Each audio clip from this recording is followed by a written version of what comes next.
ആർലഫാം പുനരധിവാസ മേഖലയിലെ 10-ാം ബ്ലോക്ക് ആനമുക്കിലെ താമസക്കാരിയായ രമാ കല്ലിയുടെ വീട്ടിനു നേരെയാണ് ബുധനാഴ്ച രാത്രി കാട്ടാനയുടെ ആക്രമണം. രാത്രി 9:30 കാട്ടാന രമയുടെ വീടിന്റെ അടുക്കള ഭാഗത്തെ ചുമരിന്റെ ഒരു ഭാഗവും ആസ്പെറ്റോസ് ഷീറ്റും തകർത്തു. തുമ്പിക്കൈകൊണ്ട് വീട്ടിനകത്തേക്ക് നീട്ടി. വീട്ടിലുണ്ടായിരുന്ന രമയും മകൾ രമ്യയും രമ്യയുടെ മക്കളായ 4 വയസ്സുള്ള ആദിദേവ്, 7 വയസ്സുള്ള ദീക്ഷിത് എന്നിവരും ഭയന്ന് വിറച്ചു. ഇവരുടെ നിലവിളി കേട്ട് സമീപത്തെ ബന്ധുകൂടിയായ സനീഷ് ഓടിയെത്തുമ്പോഴേക്കും കാട്ടാന സനീഷിന് നേരെ തിരിഞ്ഞു. ഒടുവിൽ പടക്കം പൊട്ടിച്ചും മറ്റുമാണ് കാട്ടാനയെ വീട്ടിന് സമീപത്ത് നിന്നും അകറ്റിയത്. വനംവകുപ്പ് സംഘവും സ്ഥലത്തെത്തി. ഈ വീട്ടുമുറ്റത്ത് 2ാം തവണയാണ് കാട്ടാന എത്തുന്നത്. ഞാനും കുട്ടികളും അമ്മയും മാത്രമേ ഉണ്ടായിട്ടുള്ളൂ ഇവിടെ വീട്ടില്. ഞങ്ങളിങ്ങനെ ചോറ് കഴിച്ചോണ്ടിരിക്കുമ്പോൾ ഇതിലൊരു 2 ഗ്യാപ്പ് ഉണ്ടായിരുന്നു. അതിന്റെ ഉള്ളിൽ കൂടെ തുമ്പിക്കൈ ഇങ്ങനെ വരുന്നുണ്ട്. ഞാൻ വിചാരിച്ചു ഇതെന്താ സംഭവം എന്ന് വിചാരിച്ചു ഇങ്ങനെ നോക്കുമ്പോഴാണ് ആന. കുട്ടികളെ വേദന ഞാൻ അകത്തോട്ട് തള്ളിയിടുമ്പത്തേനും കുട്ടികൾ മറിഞ്ഞു വീണാകുമ്പത്തേനും ആന ഇത് തള്ളി അകത്തോട്ട് കയറുമ്പോഴത്തേനും ഞാൻ അമ്മേനെയും കുട്ടികളും ഇതിന്റെ ഉള്ളിലേക്ക് ഓടിക്കയറ്റി. അപ്പത്തേനും ഇതിന് ചവിട്ടി ഇവിടെ ചവിട്ടിയപ്പോ അകത്ത് വിള്ളലുണ്ട്. അങ്ങനെ ഞാനും ചെറിയ കുട്ടികളും മാത്രമേ അമ്മ ഉണ്ടായിട്ടുള്ളൂ. ആന ഞങ്ങൾ പിന്നെ കാലറിക്ക് അറിയുന്ന ഫോറസ്റ്റുകാരെ വിളിക്കാനുള്ള ഇത് ഞങ്ങൾക്ക് കിട്ടിയില്ല പേടിച്ചിട്ട്. ഇപ്പൊ മാമന്റെ മോനും ഉണ്ടായിരുന്നു. അവര് ഓടി വരുമ്പോഴത്തേന് ആന അങ്ങോട്ടേക്ക് ഓടിച്ചപ്പോ അവര് പറയുന്നത് ഞങ്ങൾക്കോട്ട് വരാൻ പറ്റില്ല എന്ന് പറഞ്ഞു. അവര് തിരിച്ചോടിച്ച സമയത്ത് പിന്നെ അവർ ഓടിച്ചു. മാമന്റെ മോനെ ഓടിച്ചു, ആനനെ ഓടിച്ചപ്പോഴത്തേന് ഫോറസ്റ്റുകാർ വന്നിന്. ഫോറസ്റ്റുകാരെന്ന് വെച്ചാൽ വന്നത് 2 ആൾ, ആകപ്പാടെ വന്ന 2 ആള്. അവര് ഇത്ര വലിയ ആനയ്ക്ക് ഇവര് വന്നിട്ട് എന്ത് ചെയ്യാം. പിന്നെ കുറച്ച് കഴിയുമ്പത്തിന് ആറട്ടി അവര് വണ്ടി വന്നു. ഞങ്ങളെ ഹോസ്പിറ്റലിൽ കൊണ്ടുപോയി. അമ്മേന്റെ ഇവിടെ ഇങ്ങനെ കട്ട വന്നടിച്ചിട്ട് ഇവിടെ ഇങ്ങനെ കുട്ടികളെ കാലിന് ചെറിയ മുറിവുണ്ട് ഓടി വീണപ്പോൾ. അങ്ങനെയൊക്കെ തുമ്പിക്കൈ ഇട്ടിട്ട് അകത്തോട്ടേക്ക് ഇട്ടു.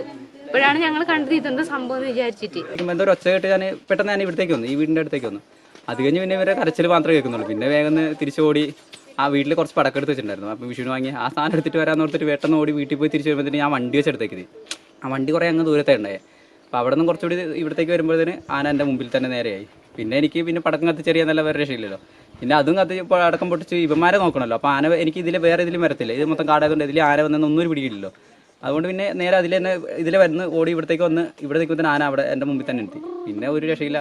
പടക്കം കത്തിച്ച് കഴിഞ്ഞപ്പോൾ ഇവിടെ താഴെ വീട്ടിലുള്ള 2-3 ഏട്ടന്മാരുണ്ടായിരുന്നു. അവരും പെട്ടെന്ന് ഓടി വന്ന് എന്നോട് പറഞ്ഞു എവിടെ ആന തോന്നി. ഞാൻ പറഞ്ഞു ഏട്ടാ ഇതാ നിൽക്കുന്ന ആനയെന്ന് പറഞ്ഞു. അതിൽ ആന പതിയെ ഇങ്ങോട്ട് വന്നു. അത് കഴിഞ്ഞ് അന്നേരം അതൊക്കെ കഴിഞ്ഞിട്ടാണ് ഫോറസ്റ്റ് തന്നെ വന്നത്. ആന കുറച്ച് ഇങ്ങ് മാറി നിന്ന് കഴിഞ്ഞിട്ട് അവരെ വിളിച്ചാൽ വലിയ അങ്ങനെ ഉപകാരമില്ല, നല്ല ഉപകാരമുണ്ട്. എന്നാലും അവരെ പറഞ്ഞിട്ടും കാര്യമില്ല. കാരണം അവരും എത്ര അവിടേക്ക് ആന കയറിയിരിക്കുന്ന അവരെ ഒരു കാരണവശാലും പറഞ്ഞിട്ട് കാര്യമില്ല. മുൻപ് കാട്ടാന വീട്ടുമുറ്റത്തുള്ള പ്ലാവിൽ നിന്നും ചക്ക പറിച്ചതായും വീട്ടുകാർ പറഞ്ഞു. രമയുടെ മകൻ ഋതുവിന് 2 ആഴ്ച മുൻപാണ് പുനരധിവാസ മേഖലയിൽ നിന്നും മലാൻ കുറുകെ ചാടി ഇരുചക്രവാഹനത്തിൽ നിന്നും വീണ് പരിക്ക് പറ്റിയത്. അപ്പം ആ പുതിയ റോഡിലായതുകൊണ്ട് പൊടിയിട്ടുണ്ട്. ഇത് ചാടിപ്പം ബ്രേക്ക് പിടിച്ചിട്ട് കിട്ടില്ല. അപ്പോൾ സ്ലിപ്പായിട്ട് പോന്നു. അങ്ങനെ കാലിന് പരിക്ക് പറ്റി 3 ആഴ്ചയായി ഇവിടെ തന്നെ കിടക്കുന്നത്. അപ്പം റെസ്റ്റാണ്. അന്നേരമാണ് ആന വീണ്ടും വന്നത്. അന്നേരമാണ് വീണ്ടും ആന വന്ന് വീടും പൊളിച്ച്. ഇനിയിപ്പോൾ ഇതിലെങ്ങനെ കിടക്കുന്നൊരു പേടി. മൊത്തത്തിൽ ഒരു വേവലാതിയാണ് ഇപ്പം. പിള്ളേരെല്ലാം ഉള്ളതല്ലേ. പുനരധിവാസ മേഖലയിൽ ഏറെ ഭയത്തോടെയാണ് താമസക്കാർ കഴിയുന്നത്. നിരവധി കാട്ടാനകളാണ് വിവിധ ബ്ലോക്കുകളായി തമ്പടിച്ചിരിക്കുന്നത്. വനം വകുപ്പ് സംഘം രാത്രികാലങ്ങളിൽ ഉൾപ്പെടെ പട്രോളിംഗ് നടത്തുന്നുണ്ടെങ്കിലും പുനരധിവാസ മേഖലയിലുള്ള കാട്ടാനകളെ വനത്തിലേക്ക് കയറ്റിവിടാൻ സാധിക്കുന്നില്ല. അഥവാ വനത്തിലേക്ക് കയറ്റിവിട്ട കാട്ടാനകളാകട്ടെ തിരിച്ച് വീണ്ടും ഈ മേഖലയിലേക്ക് തന്നെ ഇറങ്ങുകയാണ് പതിവ്. ഇവിടെയുള്ള താമസക്കാരുടെ ജീവനും സ്വത്തിനും ഒരു വിലയും ഇല്ല എന്നുള്ളതാണ് ഈ മേഖലയോട് അധികൃതർ കാണിക്കുന്ന അനാസ്ഥ കാണുമ്പോൾ മനസ്സിലാവുന്നത്. News bureau, Iritty.